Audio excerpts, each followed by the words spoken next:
nimeona mimi kama mheshimiwa mbunge, kwa sababu hawa nilikuwa ni jamaa zangu, kipindi ninatoka hapa nakuja hapa nakula napata msosi kidogo.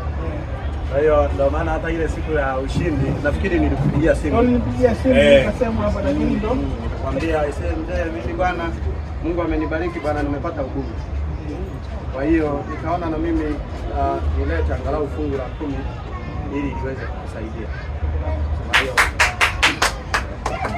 lakini pia unaweza kanituma kama ambavyo nimesema, nilikuwa nimemwalika hata Jungu ningekuja naye hapa, lakini kwa sababu ya shughuli za mataifa akasema wewe nenda kwa mzee kamsalimie, lakini na mimi naahidi siku moja nitafika, ikiwemo na hilo kuangalia eneo la sasa. Mimi na ziada, jambo la kwanza ambalo mimi nilikuwa nimelenga pamoja kwamba ulisema unataka hilo unataka nini, nilikuwa nafikiria tofauti, lakini sema ukija jambo la kwanza I want position. Okay.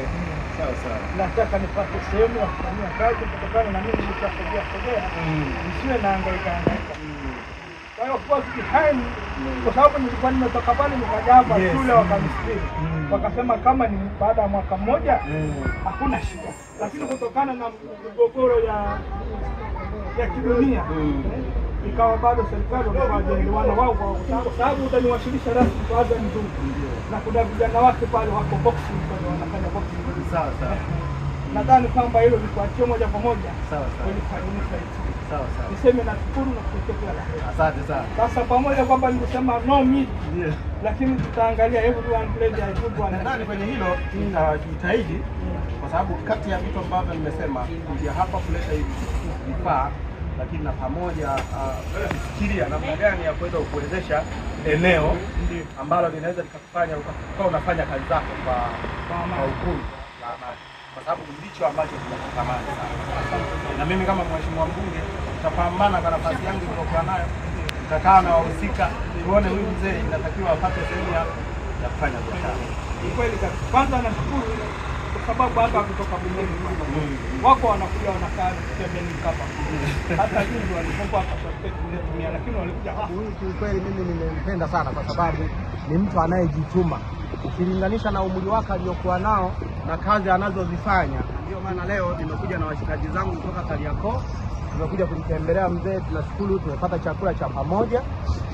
Kwa kweli tunaendelea kumshukuru mzee kwa namna anavyoendelea kukiboresha chakula chake. Kwa kweli ni kizuri na chakula ambacho hakina mafuta ya kusema inaweza kikaathiri afya ya binadamu. Lakini pia mzee kuna yale ambayo ameyazungumza mbele yangu nikiwa kama mheshimiwa mbunge.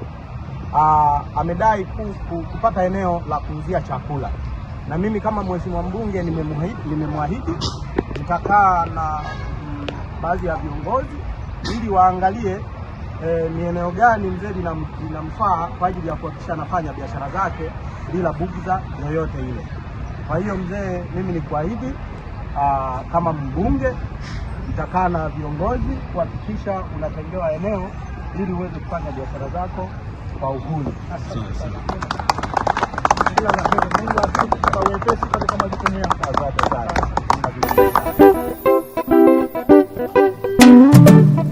Nawashukuru wazazi wangu wakati wowote, ushauri wao umeniletea mafanikio mema. Sasa naishi na watu vizuri, sasa naishi na watu vizuri. Huku nilipo wazazi wangu sina ndugu, lakini kutokana na usia wenu wazazi wangu najiona kama niko nyumbani, najiona kama nipo Mwanza. Nawashukuru wazazi wangu wakati wowote, ushauri wao umeniletea mafanikio mema. Sasa naishi na watu vizuri, sasa naishi na watu vizuri. Huku nilipo wazazi wangu sina ndugu, lakini kutokana na usia wenu wazazi wangu najiona kama niko nyumbani, najiona kama